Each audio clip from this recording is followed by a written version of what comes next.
어떻게 미국이 필리핀 해에서 일본의 비행기를 격추시켰을까요?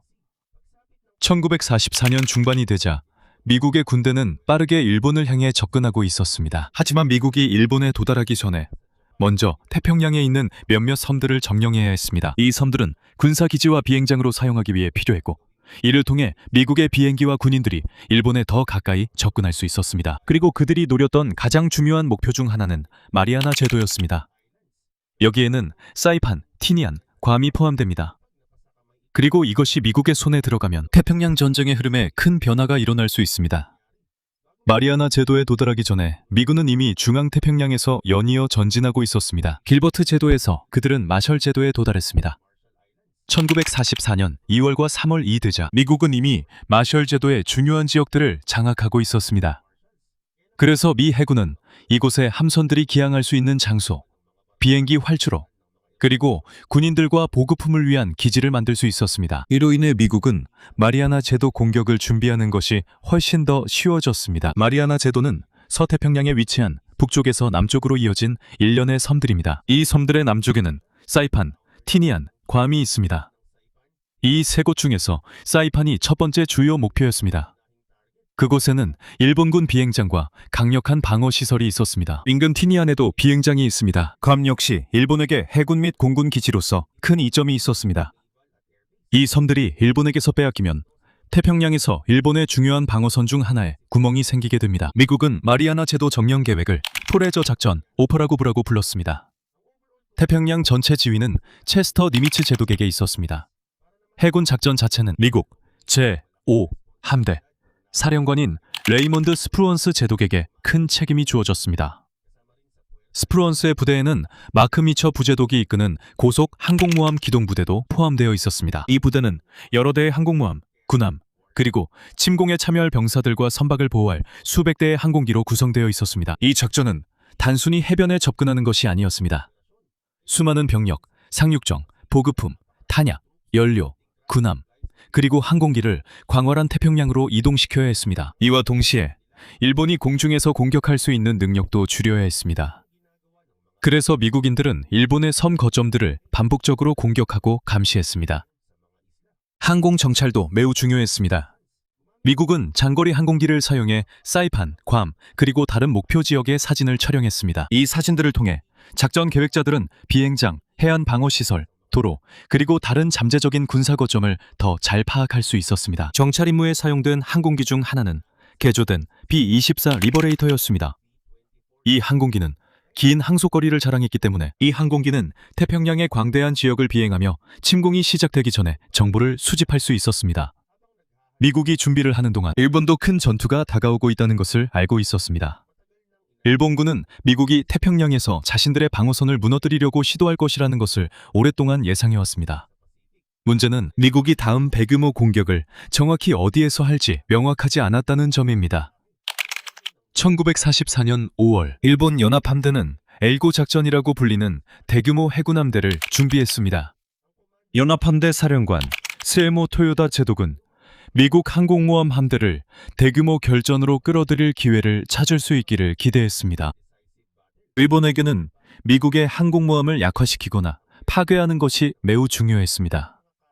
이 항공모함들이 미국 본토에서 멀리 떨어진 곳에서도 미군 작전에 항공전력을 제공했기 때문입니다. 주요 일본 항공모함 부대는 지사부로 오자와 중장이 지휘했습니다.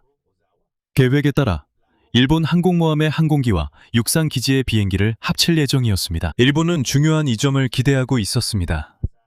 일부 일본 항공기는 미국 항공모함 항공기보다 더 긴 작전 반경을 가지고 있었습니다. 이론적으로 일본 비행기는 멀리서 공격을 하고 섬의 비행장에 착륙해 연료를 보급하고 재무장한 뒤 다시 공격할 수 있었습니다. 하지만 일본에는 큰 문제가 있었습니다. 연료가 부족했습니다. 최고의 해군 조종사들 중 많은 수가 이전 전투에서 이미 잃었습니다. 새로운 조종사들은 태평양 전쟁 초기에 일본이 보유했던 경험 많은 승무원들만큼 뛰어나지 않았습니다.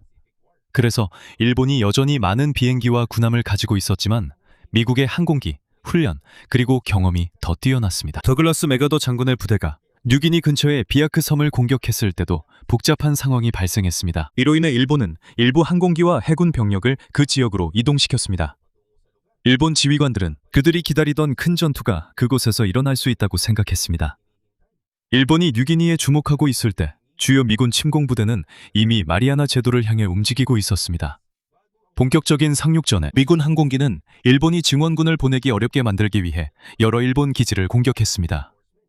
또한 마리아나 제도의 비행장들도 공격하여 침공 한 대를 공격할 수 있는 일본 항공기의 수를 줄였습니다. 이것이 위험을 완전히 없애지는 못했습니다. 하지만 일본 공군의 활동 자유는 줄어들었습니다. 오랜 준비 끝에 다음 단계는 사이판이었습니다. 상륙은 1944년 6월 15일로 예정되었습니다. 두 개의 해병사단이 해변에 처음 상륙할 준비를 마쳤습니다. 육군 부대도 작전을 지원할 준비가 되어 있었습니다.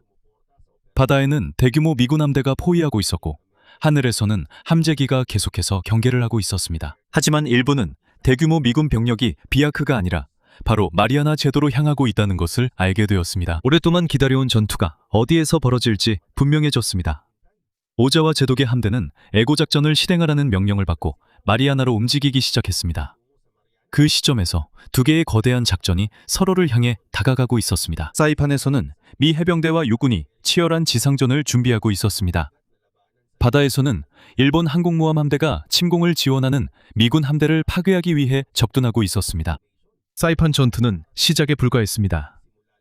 며칠 만에 태평양의 작은 섬에 대한 공격이 역사상 가장 큰 항공모함 전투 중 하나로 이어지게 됩니다. 그것이 바로 필리핀 해해전입니다. 두 항공모함 함대가 맞서기 전에 미국은 먼저 마리아나 제도에서 일본 항공 전력을 약화시키려 했습니다. 1944년 6월 11일 태스크포스 58의 대규모 공습이 사이판, 티니안, 괌을 상대로 시작되었습니다. 미군 전투기와 폭격기는 일본의 비행장, 항공기, 군사 거점을 목표로 삼았습니다. 많은 일본 전투기들이 지상에서 공격받기 전에 이륙했기 때문에 치열한 공중전이 벌어졌습니다. 섬들에서도 강력한 대공포 사격이 있었습니다. 그 후 며칠 동안 공격은 계속되었고 다른 미군 항공모함 전단은 북쪽으로 이동해 이오지마와 치치지마를 공격했습니다. 이 작전의 목적은 일본이 북쪽에서 마리아나로 추가 항공기를 쉽게 보내지 못하도록 막는 것이었습니다. 6월 15일이 되자 사이판에서 본격적인 상륙작전이 시작되었습니다. 해군과 공군의 폭격이 끝난 후 제2해병사단과 제4해병사단이 서쪽 해변에 처음 상륙했습니다. 바다에서는 전함들이 계속 지원을 해주었고 해병들은 견고한 상륙 거점을 만들기 위해 애썼습니다. 상륙은 결코 쉽지 않았습니다. 일본군 방어선은 준비되어 있었고 해변의 많은 지역이 그들의 포병과 다른 무기의 사정거리 안에 있었습니다. 결국 미군 제27사단도 전투에 합류했습니다. 지상전이 시작되는 동안 서쪽에서 더 큰 위험이 다가오고 있었습니다. 일본군 사령부가 마리아나 제도가 미국의 진짜 목표임을 확인하자 기잡으로 오자와 부제독의 함대가 완전히 출동하게 되었습니다. 그의 기동함대는 필리핀 남부의 타위타위 지역에서 출항하여 필리핀 해로 항해했습니다. 목적은 분명했습니다. 미 항공모함을 공격하고 상륙을 지원하는 해군 전력을 파괴하는 것이었습니다. 사이판 침공을 저지하기 위해서였습니다. 6월 16일이 되자 대규모 일본군 전력이 집결했습니다. 이 함대에는 9척의 항공모함과 강력한 전함, 순양함, 구축함이 포함되어 있었습니다. 수백 대의 함재기도 함께했습니다. 여전히 큰 함대였지만 마리아나 주변에서 기다리고 있는 적은 더 강력했습니다. 마크미처 부제독의 태스크포스 58이 더 강력했습니다. 이 부대는 900대가 넘는 항공기를 보유하고 있었고 오자와의 함대는 함재기가 약 440배에 불과했습니다. 미국의 최신형 전투기도 더 많았습니다.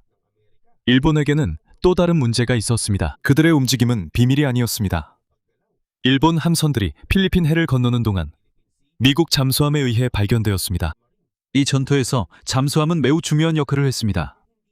단순히 배를 침몰시키는 데만 쓰인 것이 아니라 적 함대의 방향과 움직임에 대한 정보를 제공할 수도 있었습니다.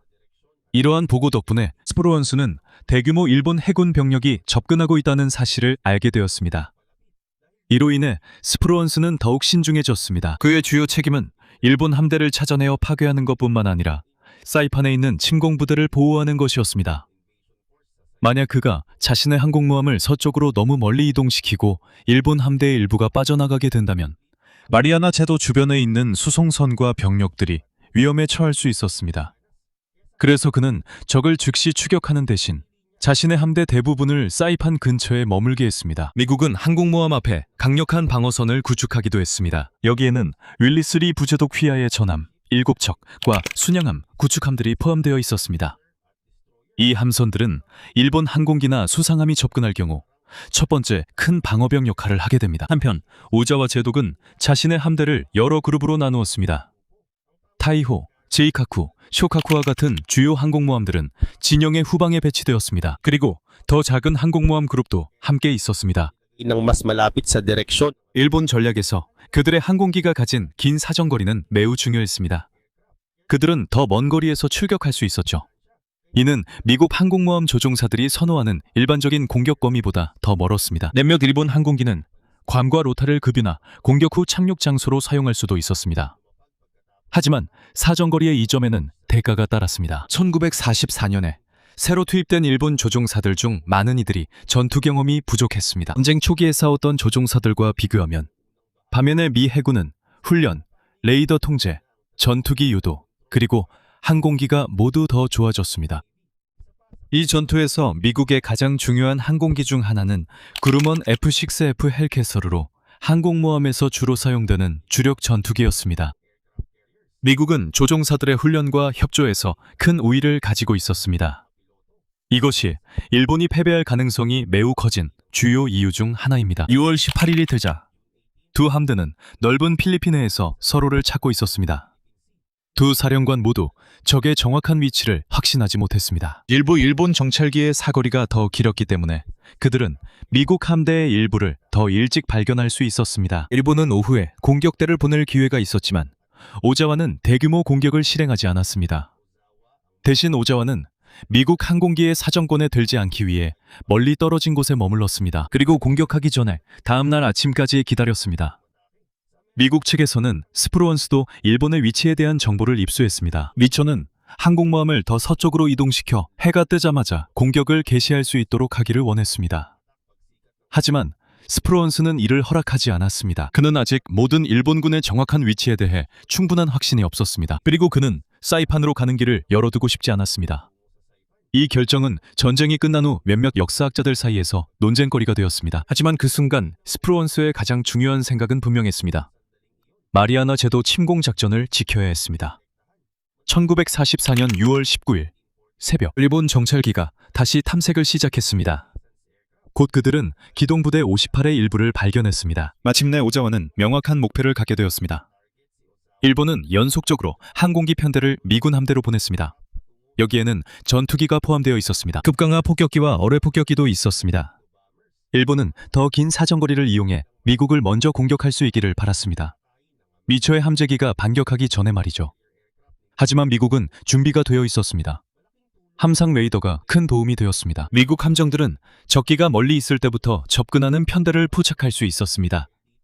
덕분에 전투기 관제관들은 헬캐 전투기들이 어디로 가야 일본 항공기를 항모에 접근하기 전에 요격할 수 있는지 지시할 수 있었습니다. 오자와는 또 다른 큰 문제를 알지 못했습니다. 미국 정보부는 일본 해군 통신을 해독하고 분석하는데 이미 큰 성공을 거두고 있었습니다. 이것이 미국이 일본의 모든 움직임을 알고 있었다는 뜻은 아닙니다. 하지만 정부 덕분에 지휘관들은 다가오는 위협을 더 잘 이해하고 대비할 수 있었습니다. 일본 공격 부대가 출격하기 시작할 때 또 다른 위험이 바로 바닷속에 있었습니다. 6월 19일 아침 미국 잠수함 알바코어가 진입했습니다. 오자와의 주력 항공모함 부대가 있는 곳이었습니다. 잠만경을 통해 잠수함은 거대한 일본 항공모함 타이오를 발견했습니다. 이것은 오자와의 기함이자 일본 제국 해군의 최신 항공모함 중 하나였습니다. 알바코어는 어뢰를 발사했습니다. 모든 어뢰가 제대로 작동한 것은 아니었습니다. 하지만 한 발이 타이오에 명중했습니다. 처음에는 피해가 치명적으로 보이지 않았습니다. 항공모함은 계속 작정할 수 있었고 항공기도 이륙시킬 수 있었습니다. 그래서 배에 있던 사람들은 그 어뢰 한 방이 얼마나 큰 영향을 미칠지 바로 이해하지 못했습니다. 문제는 타이오 내부에 항공유 증기가 퍼졌다는 것이었습니다. 그 후 몇 시간 동안 피해 통제 노력은 더 이상 위험을 제대로 통제하지 못했습니다. 연료 증기를 안전하게 배출하는 대신 증기는 선박의 다른 부분으로 퍼졌습니다.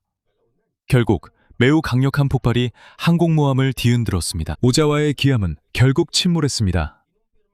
미 해군 역사유산 사령부는 6월 19일 USS 알바코어에서 발사된 어뢰 한 발이 타이호의 침몰 원인임을 확인했습니다. 그리고 타이호만이 미군 잠수함을 상대한 것은 아니었습니다. 같은 날 USS 카발라도 일본 함대 근처에 위치해 있었습니다. 이번에 목표가 된 것은 베테랑 항공모함 쇼카쿠로. 이 배는 태평양 전쟁 초반부터 전투에 참가해온 함선이었습니다. 쇼카쿠는 세 발의 어뢰에 맞았고 결국 침몰했습니다. 하지만 두 척의 중요한 일본 항공모함이 바다에서 점점 사라지고 있는 동안에도 오자와의 수백 대 항공기가 이미 태스크포스 58을 향해 접근하고 있었습니다. 그곳에서 진짜 공중전이 시작됩니다. 그리고 단 몇 시간 만에 태평양 상공에서 힘의 균형이 얼마나 크게 바뀌었는지 알 수 있게 될 것입니다. 필리핀 해 상공에서 양측의 전력 차이가 얼마나 크게 변했는지 드러나기 시작했습니다. 1944년 6월 19일 아침, 미국의 헬켓 전투기들이 태스크포스 58주의를 계속 선회하며 기습 공격에 대비해 방어하고 있었습니다. 이와 동시에 괌과 인근 비행장에서 일본군 항공기들도 움직이고 있었습니다. 그래서 미국은 오자와의 항공모함 함재기뿐만 아니라 다른 위협도 경계해야 했습니다. 섬에 주둔한 항공기들도 공격할 가능성이 있었습니다. 미국 레이더가 괌 방향에서 다가오는 다수의 항공기를 포착하자 마크 미첼 부제독은 해당 지역을 방어하기 위해 추가 헬켓 전투기를 파견했습니다. 몇몇 일본 전투기들은 곧바로 요격당했습니다. 하지만 그와 동시에 오자와의 항공모함에서 첫 번째 대규모 공격 편대가 이륙하기 시작했습니다. 아침 무렵 일본은 첫 번째 전투기 부대를 출격시켰습니다. 전투기와 전투폭격기, 그리고 어뢰 폭격기들이었습니다. 이들이 아직 100마일 이상 떨어져 있을 때 이미 미국 레이더에 포착되었습니다. 그것은 매우 중요한 이점이었습니다. 태스크포스 58 이 기습을 당하는 대신 미국 지휘관들은 괌에서 일부 전투기를 철수시켜 다가오는 일본 편대로 보내 충분한 시간을 가질 수 있었습니다. 이 전투에서 미국의 주력 전투기는 F-6F 헬켓이었습니다. 강력한 엔진과 튼튼한 기체, 그리고 6정의 59경 기관총으로 무장되어 있었습니다. 이 전투기는 느리고 급격한 선회에서는 일본의 제로 전투기만큼 민첩하지 않았기 때문에 많은 미국 조종사들은 다른 전투 방식을 사용했습니다. 길고 지속적인 선회전 대신 그들은 속도를 활용했습니다. 헬켓의 구도와 속도, 그리고 힘을 이용해 돌진하고 공격한 뒤 다시 거리를 벌렸다가 다음 기회를 노렸습니다. 하지만 미국의 우위는 항공기뿐만이 아니었습니다. 태스크포스 58의 전체 방어 시스템은 훨씬 더 조직적이었습니다. 레이더가 접근하는 적을 가장 먼저 포착했습니다. 그 다음에는 함선에 있는 전투기 관제관들이 헬켓을 올바른 방향과 고도로 유도했습니다. 만약 일본 항공기가 전투기를 뚫고 지나간다면 그 항공기는 구축함, 순양함, 전함, 항공모함의 대공포를 또 상대해야 했습니다. 바로 그 일이 첫 번째 대규모 일본군 공습 때 일어났습니다. 편대가 접근할 때 헬켓 전투기들이 주력 함대에 도달하기 전에 이를 맞이했습니다. 많은 일본 항공기 편대가 뿔뿔이 흩어졌고 미군 전투기들이 하나씩 추격했습니다. 몇몇은 첫 번째 방어선을 뚫고 지나갔지만 전함과 항공모함 주변에는 또 다른 방어선이 기다리고 있었습니다. 몇몇 일본 폭격기만이 충분히 가까이 접근해 폭탄을 투하할 수 있었습니다. 전함 USS 사우스 다코타가 피격당했습니다. 하지만 피해에도 불구하고 그 배는 전투에 남아있을 수 있었습니다. 전체적으로 일본이 잃은 항공기의 수에 비해 첫 번째 공격의 효과는 매우 미미했습니다. 오자와는 여전히 멈추지 않았습니다. 더 큰 두 번째 공격이 이어졌습니다. 100대가 넘는 일본 항공기가 파견되었습니다. 목표는 태스크포스 58이었습니다. 하지만 그들이 도착하기도 전에 이미 문제가 발생했습니다. 몇몇 항공기는 기계적 결함으로 돌아갔고 일부는 목표에 도달하기도 전에 손상되었습니다. 미군 레이더가 남아있는 편들을 포착했을 때 헬켓 전투기가 다시 출격했습니다. 이번에는 일본 공격기들에게 더 심각한 일이 벌어졌습니다. 많은 항공기가 함대에 도달하기도 전에 격추당했습니다.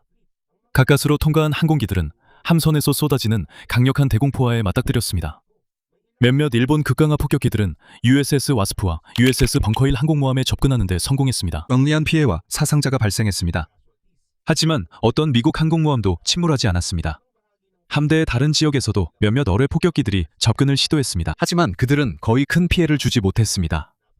반면 일본 측은 엄청난 손실을 입었습니다. 두 번째 공격에서만 대부분의 파견된 항공기가 돌아오지 못했습니다. 이것은 단순히 항공기를 잃는 것보다 더 큰 문제였습니다. 추락하는 각 항공기에는 조종사와 교체하기 힘든 승무원이 함께 있을 수 있습니다.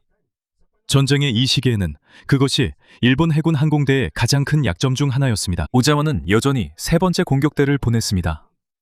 하지만 이번에는 항법과 통신 문제를 겪었습니다. 미국 함대의 위치에 대한 잘못된 정보 때문에 대형의 상당 부분이 잘못된 곳으로 이동하게 되었습니다. 많은 이들이 목표물을 보지도 못한 채 돌아왔습니다. 미국 쪽으로 간 소수의 비행기들도 다시 헬캣 전투기에 맞서 큰 피해를 주지 못하고 실패했습니다. 네 번째 공격대 역시 좋은 결과를 얻지 못했습니다. 일부 일본 항공기는 미군 주력 함대를 찾지 못해 괌 쪽으로 향했습니다. 그들 중 많은 이들이 연료가 거의 떨어져 착륙할 곳을 찾고 있었습니다. 하지만 미국도 괌을 감시하고 있었습니다. 일본 항공기가 비행장 근처에 도착하자 미군 헬캣 전투기가 그들을 맞이했습니다. 많은 일본기들이 착륙을 기다리거나 섬 주위를 선회하다가 격추당했습니다. 미군은 일본의 육상기들이 본격적으로 전투에 참여하지 못하도록 비행장에 대한 공격도 계속했습니다. 오자와는 단 하루 만에 4차례의 주요 함재기 공격을 태스크포스 58에 보냈습니다. 하지만 이 공격들은 미군 함대에 거의 큰 피해를 주지 못했습니다. 한편 수백 대의 일본 항공기가 마리아나 일대에서 사라졌습니다. 미 해군 역사 및 유산 사령부에 따르면 필리핀 해 해전 전체에서 300대가 넘는 일본 함재기가 파괴되었습니다. 괌에서 사라진 많은 항공기들까지 합치면 그 수는 더욱 많아집니다. 이로 인해 전투 후 유명해진 이름이 탄생했습니다. 그것이 바로 마리아나의 최면조 사냥입니다. 이 용어는 6월 19일 공중전에서 미국 조종사들이 얼마나 압도적인 우위를 점했는지를 설명하기 위해 사용되었습니다. 하지만 이 유명한 이름 뒤에는 일본이 크게 패배할 수밖에 없었던 심각한 이유가 있습니다. 단순히 헬캣과 제로 전투기 간의 대결만 있었던 것이 아닙니다. 더 뛰어난 미국 조종사 훈련, 레이더, 전투기 지휘, 통신 등이 모두 결합되었습니다. 항공기 성능과 강력한 대공 방어도 있었습니다. 반면에 일본 측에서는 많은 조종사들이 경험이 부족했고 전쟁 초기 몇 년 동안 잃어버린 베테랑 항공 승무원들과는 비교가 되지 않았습니다. 그래서 오자와가 많은 항공기를 보냈음에도 불구하고 그들은 더 발전되고 더 조직적인 방어 시스템을 뚫기가 힘들었습니다. 6월 19일 오후가 되자 거의 일본군의 대규모 공중 공격은 끝나가고 있었습니다. 4번의 주요 공습에서 일본군 항공기의 손실은 막대했지만 미군 함대에 입힌 피해는 제한적이었습니다. 미 해군 공식 역사에서는 이날을 일본에 남아있던 함재기 전력을 거의 파괴한 전투로 기록하고 있습니다. 하지만 필리핀의 해전은 아직 끝나지 않았습니다. 오자와 제독이 자신의 항공대가 얼마나 큰 손실을 입었는지 고민하고 있을 때 그는 더 큰 위험이 다가오고 있다는 사실을 아직 알지 못했습니다. 오자와 제독의 항공모함들은 여전히 서쪽에 있었고 다음 날에는 미국이 공격할 기회를 갖게 되었습니다. 오자와 제독은 6월 19일 자신의 항공대가 얼마나 큰 패배를 당했는지 즉시 이해하지 못했습니다. 일부 일본 조종사들이 미국 함대에 큰 피해를 입혔다고 보고했기 때문에 일본 지휘부는 실종된 많은 항공기가 단지 괌과 로타에 착륙한 것이라고 생각했습니다. 이로 인해 오자와 제독은 즉시 완전히 후퇴하지 않았습니다. 오자와 제독은 아직 전투를 계속할 수 있을 것이라고 기대하고 있었습니다. 반면에 미국 지휘관들은 일본의 대규모 공중공격이 실패했다는 것을 알고 있었습니다. 그들의 다음 문제는 오자와 제독의 함대를 완전히 도망치기 전에 찾아내는 것이었습니다. 6월 19일 밤 미처 제독의 주요 항공모함 그룹이 서쪽으로 움직이기 시작했습니다. 하지만 필리핀 해는 매우 넓었고 일본 함대의 위치에 대한 정보도 여전히 정확하지 않았습니다. 오자와 제독도 방향을 바꿨기 때문에 6월 20일 아침에는 미국 정찰기가 몇 시간 동안 명확한 결과 없이 수색을 계속했습니다. 수색이 길어질수록 해가 점점 더 저물어 갔습니다. 즉, 일본 함대를 발견하더라도 미국 항공기가 어두워지기 전에 항공모함으로 돌아오는 것이 어려워질 것입니다. 오후가 되어서야 한 미국 정찰기가 일본 함대를 발견했습니다. 그 위치는 제7 기동부대 함재기의 최대 사거리였습니다. 공격에는 큰 위험이 따랐습니다. 항공기를 출격시키면 많은 항공기가 돌아오는 길에 연료가 부족할 가능성이 컸습니다. 하지만 다음날 아침까지 기다리면 오자와가 이미 멀리 도망칠 수 있었습니다. 미처는 공격을 선택했습니다. 200대가 넘는 미국 항공기가 일본 함대를 향해 출격했습니다. 여기에는 헬캣 전투기, 헬다이버 극강화 폭격기, 그리고 어벤져 어뢰 폭격기가 포함되어 있었습니다. 목표에 가까워질수록 조종사들은 일본 함대가 처음 예상했던 것보다 훨씬 더 멀리 있다는 사실을 알게 되었습니다. 연료 문제가 더욱 심각해졌지만 공격은 계속되었습니다.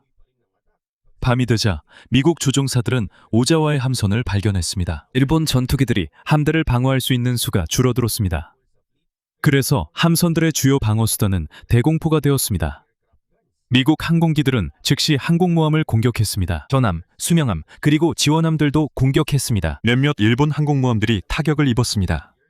제이카쿠, 준요, 그리고 치요다가 그 중에 포함되었습니다. 경항공모함 히오는 가장 심각한 피해를 입고 결국 침몰했습니다. 두 척의 일본 유조선도 공격 후에 사라졌습니다. 공격은 성공했지만 미국 조종사들에게 위험이 거기서 끝난 것은 아니었습니다. 그들의 귀한 여정은 길었고 빠르게 어두워지고 있었으며 많은 항공기들이 연료가 거의 바닥난 상태였습니다. 항공모함 착륙은 밝은 낮에도 어렵습니다. 밤에는 조종사들이 지치고 연료가 부족한 상태에서 더 위험해집니다. 미처 지휘관이 상황을 알게 되자 그는 항공모함과 다른 함정들의 불을 밝혀 돌아오는 조종사들이 어디에 착륙해야 하는지 볼 수 있도록 했습니다. 이 결정은 위험했습니다. 일본 잠수함도 밝게 빛나는 함대를 볼 수 있었기 때문입니다. 하지만 그 당시 더 큰 문제는 아군 항공 승무원들을 구하는 것이었습니다.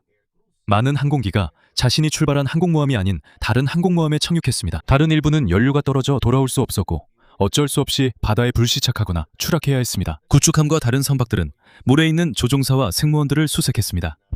복귀 비행 중에 많은 항공기가 손실되었습니다. 하지만 그들의 항공 승무원 중 많은 이들이 구조되었습니다. 그 밤이 지나고 몇몇 미국 지휘관들은 후퇴하는 일본 함대를 계속 추격하고 싶어 했습니다. 하지만 스프론스 제독은 주력을 계속 함께 유지하기로 선택했습니다. 일본이 아직 무엇을 할 수 있을지 완전히 명확하지 않은 상황에서 그는 자신의 함대를 분산시키고 싶지 않았습니다. 6월 21일 에도 수색은 계속되었습니다. 하지만 일본 함정들은 빠르게 멀어졌고 결국 추격은 중단되었습니다. 그렇게 해서 실질적으로 필리핀 해전이 끝났습니다. 이틀 동안 일본 항공모함 3척이 사라졌습니다. 타이호와 쇼카쿠는 잠수함 공격으로 침몰했습니다. 그리고 히오는 6월 20일 미군 항공모함의 공격으로 침몰했습니다. 남아있던 일본 항공모함의 항공대도 심각한 타격을 입었습니다. 일본에게 가장 큰 손실은 단지 함선과 항공기뿐만 아니라 대체하기 힘든 숙련된 해군 조종사들의 대규모 손실이었습니다. 미 해군 역사유산 사령부에 따르면 이 전투는 일본 해군 항공 전력을 완전히 약화시켰고 미국의 고속 항공모함 전단에게 이후 태평양 작전에서 막대한 우위를 제공했습니다. 더 중요한 것은 에고 작전의 주요 목표가 실패로 끝났다는 점입니다. 일본 함대는 마리아나 제도 침공을 막지 못했습니다. 사이판 전투는 계속되었고 1944년 7월 9일에 미국이 사이판을 완전히 장악했습니다. 그 후 미국은 괌과 티니안 점령을 이어갔습니다. 마리아나 제도를 확보함으로써 미국의 대일 공격 방식이 완전히 달라졌습니다. 사이판, 티니안, 괌에서 장거리 B-29 폭격기를 직접 사용할 수 있게 되었습니다. 이는 일본 본토를 직접 공격할 수 있게 해주었습니다.